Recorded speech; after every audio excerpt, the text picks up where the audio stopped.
So in my basement here, I've got this 17 foot by 11 foot space that used to be full of luggage and storage boxes, but I've turned it into my ultimate productivity zone. I've got 9 key areas planned out in this space to be able to do 9 key things within it. In this video, I'm going to go through those 9 key areas, the technology I use in those spaces to make them work best for me, and maybe you'll get some ideas from this as you go through it. So let's get started. How's it going, folks? My name's Marcus. Welcome back to the channel. If you're new here on this channel, I talk about technology, EDC, and anything that can help me live a happier, balanced, more productive life. So today I'm going to talk about the 9 key areas I've set up in my basement here in this 17 foot by 11 foot space, and how it makes me incredibly productive at the things I want to do within each of those 9 areas. So the 9 key areas I'm going to talk about here are 1, an ultra productive work zone, 2, a podcast recording booth, 3, a YouTube creation corner, 4, a conference call nook, 5, Gamer's Paradise, 6, a writing and journaling oasis, 7, music corner, 8, a hobby station, and 9, a relaxation alcove. Now that's a lot to ask from such a small space. So key to getting this space right was getting this desk right. When I first cleared out this basement, it was very clear to me that where I was going to place my desk was the most important thing. And for that, I built this custom desk. My dad flew over from Ireland and the two of us built it together, this L-shaped desk to fill this room the way that I needed it to be. Now, usually when you create a desk when you're not intending to create YouTube content or podcasts and things like that, you might push a desk into a corner for an L-shaped, but I wanted to pull it back a bit to be able to afford room for lighting, cameras, so that I could have all the things behind the desk that I'll need, and also leave room behind the desk so that I've got a nice big long backdrop so that you get that nice bokeh effect where I'm in zoom, but the background is all nice and blurry. So the first thing to do was grab a pen and paper, mark out where are the windows, where are the doors, and where was I going to place this desk. Then after that, it was much easier to figure out where was I going to put couches, TVs, games, where was I going to put my drum kit and guitars. They all kind of fell into place once I had placed this desk. Let's talk about the technology I use to make these places work. Now, before I get started, any of the technology I talk about in this video, I'm not going to have time to go through it in detail. I've listed all the technology I mentioned in this video in the description if you want to go through and learn more about it yourself. This is just a high-level overview of all the technology that I use. So number 1, my work productivity zone. So at the center of my productivity zone is the Apple Studio Ultra M2. Now, this is the best computer I've ever had in my entire life. I've been lucky enough, I work in the tech industry, to be able to try lots of different devices. And up till now, I've had all of the MacBooks as they've come out, the 16 inch, the 14 inch, the new 15, is it 16 inch? I've had all of those in the past. This device by far is just a binary shift for me. In terms of being able to work efficiently, in terms of being able to run complex programs, in addition to being able to do some Final Cut Pro editing, I'll talk about that a little bit later on when I talk about YouTube, it is an absolute powerhouse. Now, connected to this Apple Studio 2, I've got 2 amazing things. 1, I've got the 27 inch Apple Studio display with the nano textured glass to stop glare. I'm sitting in front of the window here and I have lots of lights around me, and it really does make a big difference. And then second to that, I've got a 28 inch LG dual up monitor. Now, I love the orientation of these. The Apple Studio display is perfect for checking videos, doing color calibration. It's really good for when I'm doing Excel spreadsheets, PowerPoints, anything in that orientation. That's typically where I show that. Or if I'm doing something like I'm working on a Word document, or if I'm working on web pages or things like that, using the dual up display is absolutely perfect for that. And in fact, when I'm on Zoom calls, I tend to put people on the dual display because I like the orientation of having their face near the top. And directly above that, I've got a Canon EOS R camera with a ridiculous RF 15 to 35 f2.8 lens, which gives me a beautiful bokeh when I'm on Zoom calls. So my Zoom setup is really impressive. People often comment on it and say that it looks like you're on YouTube. I don't tell them that I have a YouTube channel, but having that set up is really great for me, and I think it makes a difference. It makes me enjoy working and being on those Zoom calls more, having a better setup. Now, in terms of productivity and peripherals, in front of me I've got a couple of things. So a staple is I've got an Apple Magic Keyboard. I actually like that the most. I've tried a bunch of different keyboards, from wireless mechanicals to you name them. I've tried almost every keyboard, whereas this keyboard for me is the one that I type on the fastest. I really enjoy it. It's very basic, it's very minimalist, it's easy. I like the new butterfly springs on these keys, the new version, so that's what I use. I also use a trackpad for my left hand, and I often use that just for flicking up to change between windows or see what applications are open. And in my right hand, quite typical, I use a Logitech Master 3S for Mac mouse. Now, this is kind of gross because I've really used it for a long time. I was able to clean my keyboard, etc., but this is one of those things, it's got one of those rubber tops and it's been heavily used. So that's how you know that it's actually the mouse that I use. But I can't recommend it enough. I like that it's got a scroll wheel left and right. Just makes me a lot more productive than the Magic Mouse. And with the work that I do, that's important. So a great productivity enhancer. Now directly in front of my keyboard, I've got the Stream Deck, the Elgato Stream Deck XL it's called. It's got 32 buttons. Yep, it's got 32 buttons. And what I do with that is it helps me launch applications quickly, so I'm not scrolling around my mouse looking for apps. I just one tap click. When I'm in an application, supposing I'm on a Zoom call, if you want to put up your hand or give a thumbs up or things like that, different actions, mute yourself, turn your camera on and off, all of those features pop up as just single buttons in front of me. Also when I'm editing in Photoshop or if I'm in Final Cut Pro, all the options for editing within that software are directly in front of me, so I don't have to remember the shortcuts. Again, productivity enhancer. Even if it's only saving you 1 or 2 seconds each time, that stuff adds up over time. And I work so much that having those enhancements in front of me really makes a difference for me.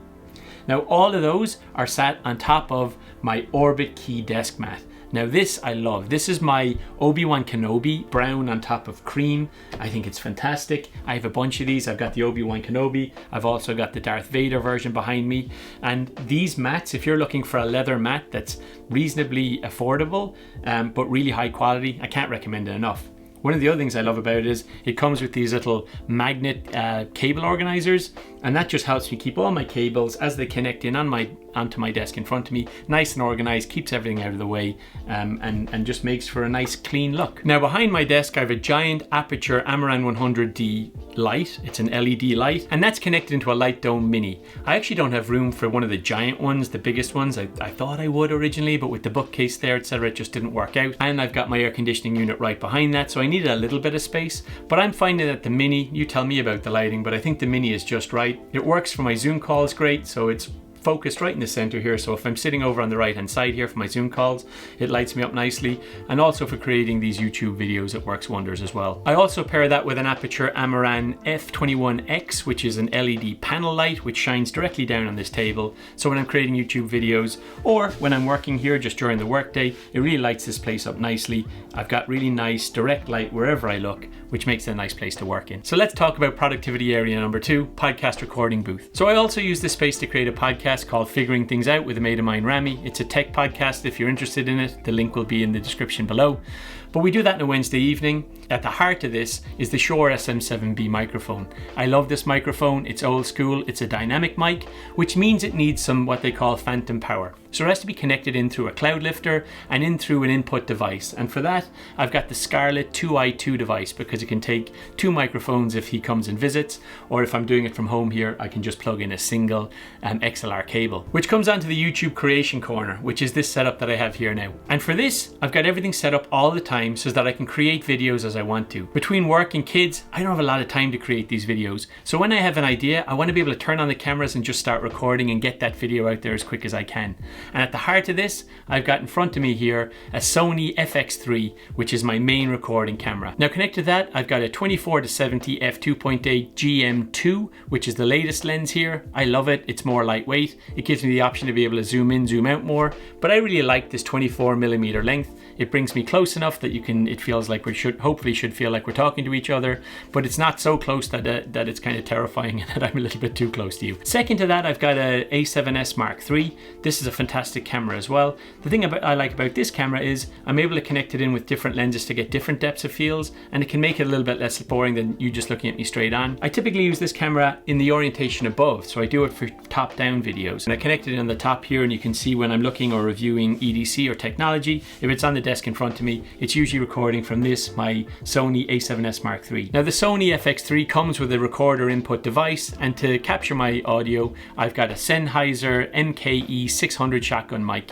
I really like this microphone. Hopefully the audio is good here. If it's not, as a backup, I've got a microphone connected on top of my Sony A7S Mark III as well. I use that for scratch audio, but between the two of them, it captures me. If not, sometimes you'll see me that I do pull out my microphone that I pull for my podcast as well, and if I'm doing that, I'm pulling that and recording it directly into the computer. I'll do that if it's noisy upstairs, if my kids are running around and I want to be able to silence a lot of that. But the kids are out today, so I can use my regular microphones to record this video. So after my YouTube creation corner, I wanted to focus on a conference call Nook.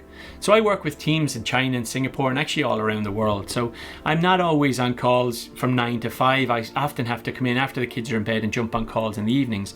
Sometimes those calls can be 2 or 3 hours long as well. So sitting in a desk chair, sitting at a desk can be quite exhausting if you're doing it for that amount of time during the day. So what I like to do for this is to set up my couch in this orientation, and in front of me I've got an Insta360 Link camera. I love this camera because it's really versatile. It can zoom in, zoom out. It can track me wherever I am. If I decide to stand up or if I move over to the other side of the couch, it will follow me there. I can decide if I just want to display my head and shoulders, or do a full widescreen view. That camera is connected into a Mac Mini M1. Now that was the first M1 Mac Mini I had before I upgraded to the Studio Ultra, but also a really powerful device. Now if you're looking for a cheap Mac that can do absolutely everything, the 8GB version of that is absolutely incredible. I'll have a link to it in the description below, but one of the best computers for the price, undoubtedly, if not the best. Now they're all connected into an LG OLED 65-inch C2 TV. It's got 120Hz refresh rate. It feels more real than real life, and even though it's only 65-inch, given the size of the space and how far the couch is from it, it's fully immersive. So being on these Zoom calls in this setup really feels like I'm connecting with the team. They can see me properly. I'm comfortable as I connect with them. I think it's a great setup. Next is talking about the gamer's paradise part of this. So when those conference calls are finished, I love having the couch there, having that giant 120Hz refresh rate screen, and playing Xbox on it. I'm a big fan of Call of Duty or any first-person shooters. So after a stressful day, if it's late at night, if my brain is absolutely smashed and I can't do something productive, I do love just flicking on the Xbox, playing a couple of games, and then going to bed. So after gaming, let's talk about the writing and journaling oasis.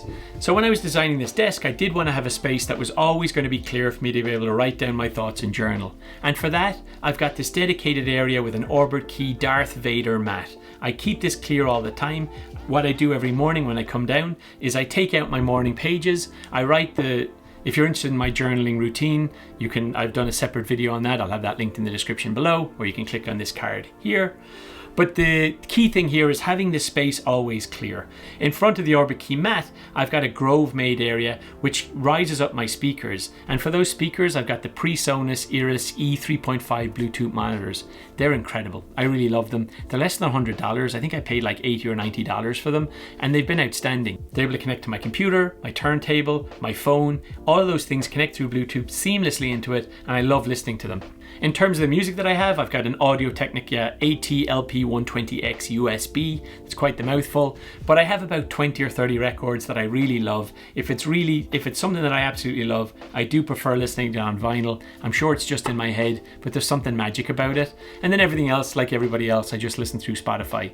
But deciding which record to listen to in the morning, popping it on, opening my journal, putting down my morning pages while I drink a cup of coffee, it's kind of a magic time. It's 10 or 15 minutes every morning, and it really does kind of set me for the day. So number 7 was a music corner. So I knew creating this room, I wanted somewhere where I could pull down guitars and just play it. I've been playing guitar now for 27 years, but ever since I was a teenager, I've never been in the practice of playing it every single day. So when I was creating this space, I wanted to make it really easy. I didn't want to have to open guitar cases. I didn't want to have to worry about the guitars, that the kids would knock them over or break them. So I decided I was going to have a guitar corner where I could hang them on the wall. I could have my drum kit in front of it, and if I got 5 minutes or 10 minutes in the day where I had some downtime, I could go over, pull the guitar off the wall and just play a little bit, or play my electronic drums, and won't keep anybody up if I'm doing it at night time. So having that key dedicated area has probably increased the amount of music I play by about 10 times. So I really like having that dedicated area, and also it looks super cool as a backdrop for a call. Can you even see? Yeah, you can see them here on this call. I think that's just a cool background, even if you didn't play them. I do play them, but I think they look really great in the background nonetheless. So number 8 is my hobby station, which is just over here. Now for my hobby station, I wanted a desk that I didn't mind putting things down on top of. This desk, the rule is, if I'm working on it, it's allowed to be in front of me, otherwise it gets tidied away. The hobby station is a little bit different. If I get mail, if I get Amazon boxes, they can all be over there. If I'm going to shoot a video on something the next day, that'll be over there waiting for it. It's also a space though where I can do my Lego. At the moment I'm building a Star Destroyer in Lego, and I've got all my Lego pieces up on the wall all organized, so that if I get 20 minutes that I've got some time to myself and I don't feel like being productive, I can go and build something at this little hobby station.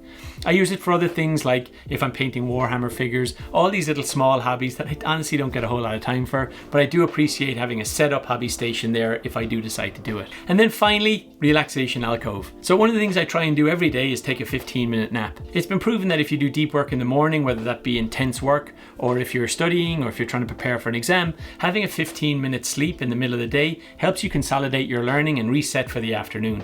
So at lunchtime each day, I take 30 minutes for lunch, I try and eat, and I try and get a 15-minute nap in. I literally set my alarm, I will not do more than 15 minutes. So having the couch here set up so that I can get that rest in during the day is invaluable to me. The second thing though is being able to read books, just listen to music, chill out. If I'm going through a phase of meditating, it'll be something that I'll do there. I'm not doing it right now. But reading books, having a place to chill and just relax in that room, even just watching TV, is an invaluable part of having this wonderful living space. So that's my 17-foot by 11-foot living space and all the technology I use to make this a feasible setup for me. What are some of the things that you would change about this? What are some of the things that you've incorporated into your own productivity setup? And what are the things you'd like to hear a little bit more about? I'd love to know. Hope you enjoyed the video. Good luck.